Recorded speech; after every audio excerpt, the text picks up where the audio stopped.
Beato soñar Jolly, Jolly, Jolly. Beato soñar Jolly, llegó pajarrate.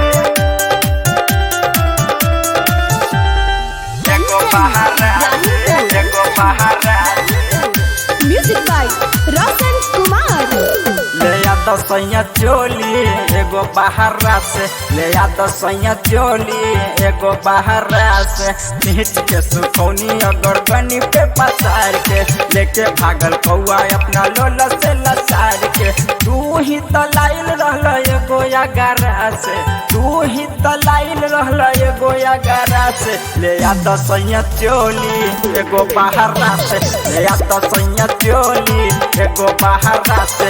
ले आता सैया चोली एगो बाहरा से, ले आता सैया चोली एगो बाहरा से। ले आता सैया चोली, चोली, चोली। ले आता सैया चोली एगो बाहरा से। ले लभिता से नाप दिह धीरे से चाप लइहा रबर बहलाए सैया। नहीं मानब तो बात चुम्मा दे हम नहीं रात रही कभर बहलाए सैया। बहरा सुताई ब्रजा तो है घरवा से, बहरा सुताई ब्रजा तो है घरवा से। ले आता सैया चोली एगो बहरा से, ले आता सैया चोली एगो बहरा से। ले आता सैया चोली एगो बाहरा से, ले आता सैया चोली एगो बाहरा से। ले आता सैया चोली, चोली, चोली। ले आता सैया चोली एगो बाहरा से। कैसन बार तू भातार देलसियन उघार बहादुर बेदरदी होले आई। संजय पूछा तारे काबा हमके जल्दी बतावा कहीं दरदियों के दे आई।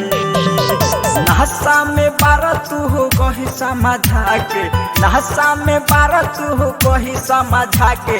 ले आता सैया चोली एगो बाहरा से, ले आता सैया चोली एगो बाहरा से।